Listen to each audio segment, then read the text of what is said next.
What were they thinking? Welcome to WatchMojo.com, and today we're counting down our picks for the top 10 terrible performances by otherwise great actors. Before we begin, we publish new videos every day, so be sure to subscribe for more great content. For this list, we're looking at various awful performances from actors who are generally respected and acclaimed. I don't know if I could have kept my sanity.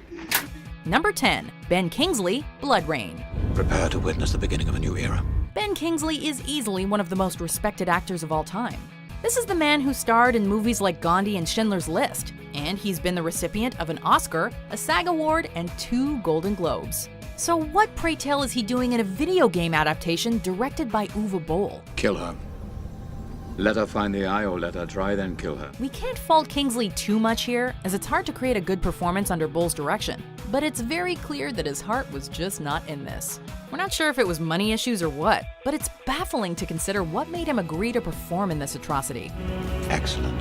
Number 9, Jesse Eisenberg, Batman vs. Superman, Dawn of Justice. Wow, that is a good grip. You should not pick a fight with this person. While Batman vs. Superman turned out to be divisive, the movie has no shortage of decent performances, considering the cast includes consummate pros like Jeremy Irons, Holly Hunter, and Ben Affleck.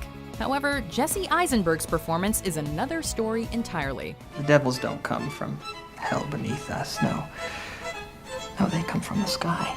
After receiving acclaim for films like The Squid and the Whale and Zombieland, and an Oscar nom for The Social Network, Eisenberg's inconsistent, jittery, and weird portrayal of Lex Luthor felt like a big step backwards, and was panned by both critics and audiences. The character ended up being more like a poor man's version of Heath Ledger's Joker instead of the ruthless, cunning nemesis Superman fans know and love.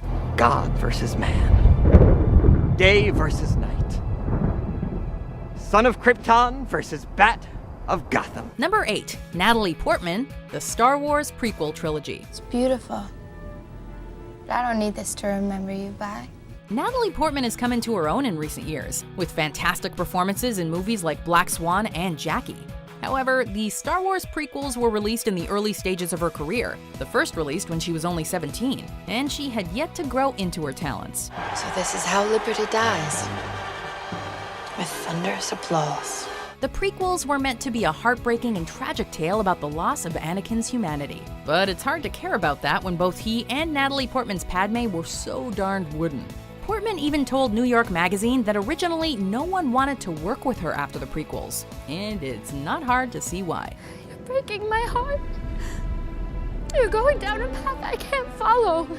Number 7, Will Smith, After Earth. Danger is very real, but fear is a choice. Look, Will, just because you're taking a back seat to give your son a chance to shine doesn't mean you can phone in your performance. Will Smith is one of the most notable examples of musical artist turned actor, and he's capable of a lot given the right material.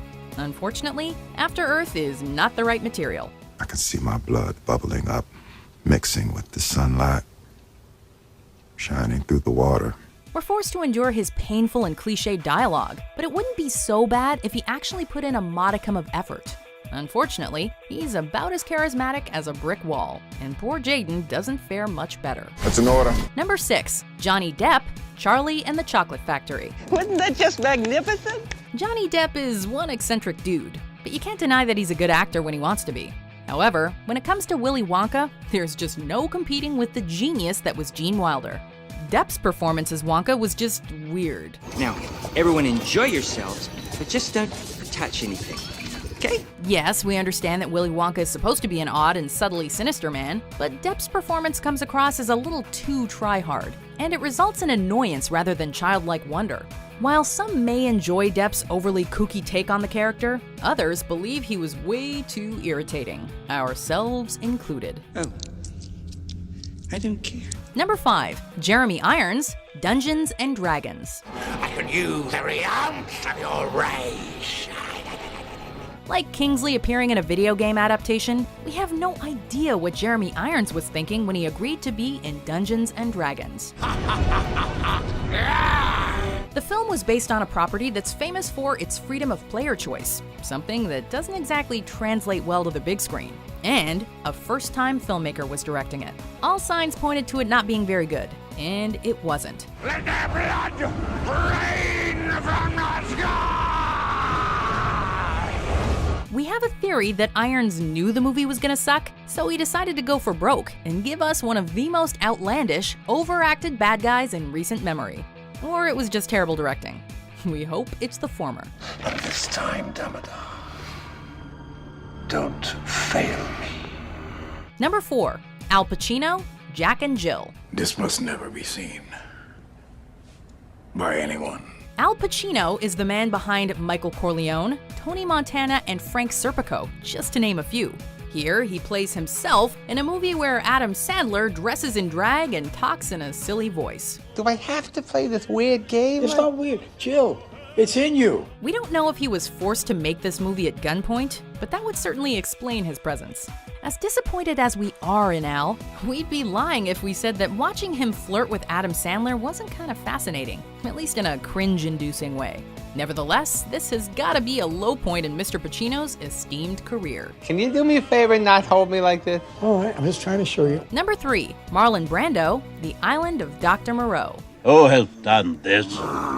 While we're on the subject of low points of Hollywood greats, let's discuss The Island of Dr. Moreau. It stars Marlon Brando, one of the best actors ever. He was Terry Malloy, Vito Corleone, Stanley Kowalski, and Colonel Kurtz. And here, he's playing an oddball doctor who's creating humans out of animals. I understand that I must be shocking to you.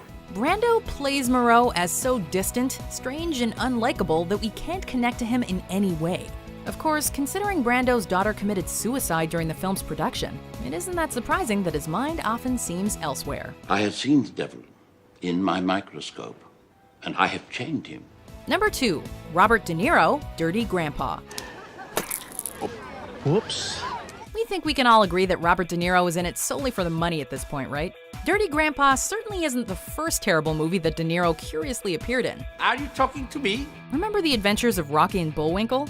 However, the way his career is going now, it doesn't look like it'll be the last either. How long have you been teaching golf? Ever since I retired from being an astronaut. It's nice to see some heavenly bodies around here, too. De Niro's perpetually horny senior takes outrageousness and crudity to a whole new level throughout this movie. And it is very clear that he gives zero craps in doing so. What happened to Vito Corleone and Travis Bickle? You talking to me? Before we unveil our number 1 pick, here are a few honorable, or in this case, dishonorable mentions. It's my rules. My rules that keep us alive, and if you want to stay in this house and on this team, you will abide by them. This is no partnership. You are so fresh and so clean. Don't fight it.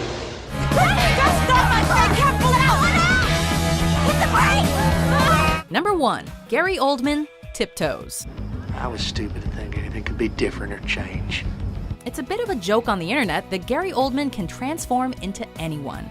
His performances are always so good, and his makeup and costumes so convincing that he can disappear into any role.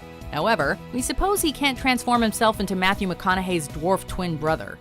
Are you and Steven blood brothers? Yeah, you could say that. We're twins. This movie follows Kate Beckinsale and McConaughey as they argue about whether or not they can have a dwarven baby. And did we mention that Gary Oldman plays a dwarf? Even if he was good, the entire concept of this movie is just too ridiculous to take seriously. And believe us, it desperately wants you to take it seriously. I'm getting out of here. Do you agree with our picks? Check out these other great clips from WatchMojo and subscribe for new videos every day.